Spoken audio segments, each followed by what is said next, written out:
are some free tools that you can use to come up with your brand identity. First, let's figure out what colors you're going to use. If you already have a color that you're passionate about, that might be the best way to start out. But if you have no idea for what color you like or any sort of color palette, Design Seeds is a great website to start out with. I love just browsing on this website. It's actually design-seeds.com. I'm going to include links to all of these tools in the next lesson so you can easily get to them. Basically, you can go on here. I like just going up to the blog and kind of scrolling through. What they do is they find images and then they take colors from those images and come up with a color palette.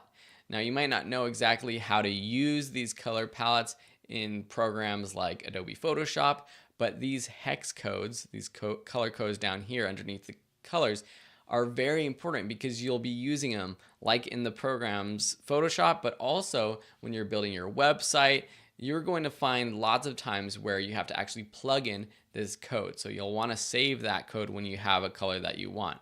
So Design Seeds is a great way just to get inspiration, and maybe there's a color palette that you end up liking.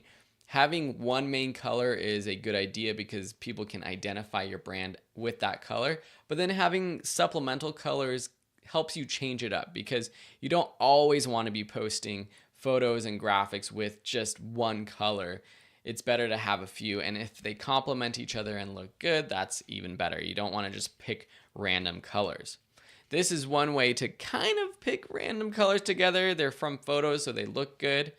But there's other ways to find more scientifically get color palettes. Peloton is one website, peloton.com. And when you log on or just open the website, this is what you'll see. You can move this color around over here if you want, or if you have a single color code that you like, you can type it in here in the base color. So I have my base color, which is this teal color. And then with Peloton, what you can do is change the complementary colors. So here it's complementing it with shades. So you have these lighter shades, darker shades. But if you click these little dials up here, you get different types of complementary colors. Adjacent colors, triad, tetrad, if you want 4. And then you can save this by doing share palette or export. So this is one way to get quickly scientific colors that complement each other. Colors or coolors, COOLORS.co, is how I came up with my color palette for Video School Online. If you click generate up here at the top, what you can do is just sort of scroll through different palettes. So you press the space bar to generate a new palette. But what happens is if you do have that single color that you have already to start out with, or if you like one of these, you can lock it in place and then scroll through more options. So for example, if I go down here and edit it and turn it into my teal option, and then I click lock, and then I press spacebar, it will scroll through different palette colors except for that one that I've locked. So what I basically did was sat here, I did this, I scrolled through some, and then I was like, okay, well, I actually kind of like this one that kind of matches the style, so I'll lock it. And then I would go through again, pressing spacebar, looking for maybe something that's a little bit more orange or something. This is close, but it's a little too sort of saturated. I want a little bit more gray. So what I can do is adjust. So I can take this, I can adjust the saturation down a little bit to get more of the tone that I'm looking at. I can make it darker, brighter, etc. So let's just make it a little darker, a little less saturated. Okay, cool. Then I can lock it. So you can kind of do that and keep doing it and then export it or save it. And I use this all the time. I have my colors that I use, 5 colors in all my graphics now. So that's colors. What about photos? Photos are a big part of any brand, and if you're not a photographer and if you don't have a budget to shoot photos for your brand, you're going to be trying to find photos online.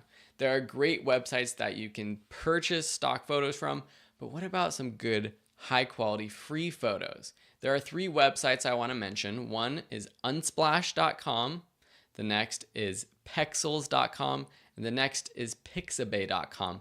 And don't worry, I'm going to include links to all of these in the next lesson so you can easily get to them.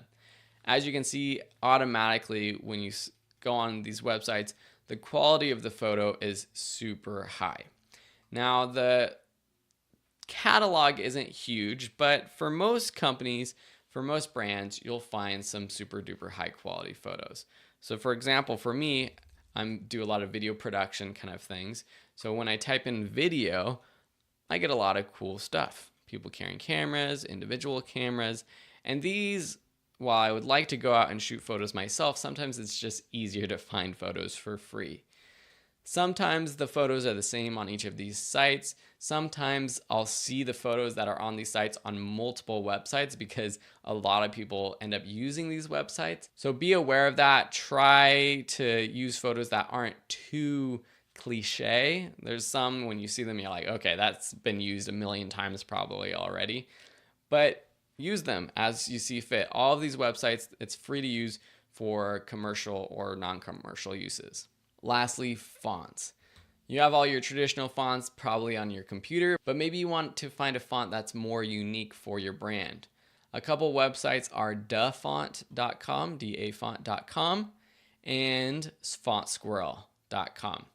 Fontsquirrel.com, all of these should be free to use fonts for commercial purposes. With dafont.com, when you find a font, you have to make sure that it says free for personal use. And it will say over here on the right hand side. You can search by style. So say you're looking for something that's a little eroded look or something like that. You can see all these eroded looks. You can even type in your brand. Say you're trying to come up with a logo or something. So say I do video school online. I can see what these would look like in video school online. Ooh, super cool, video school online. And I could even search by free for commercial use. So 100% free, that's what I would select, not just free for personal use. And here are the ones that are free for personal and commercial use. Font Squirrel is the same thing, but all of them should be 100% free for commercial use. Remember though, simplicity is the key with brand graphics. It's more timeless, so don't go too crazy with a font. I'll bet that if you pick something that's a little too creative, that a year or two down the road, you're going to be wishing that you pick something a little bit more clean. Thanks so much. I hope you enjoyed these resources, and we'll see you in the next lesson.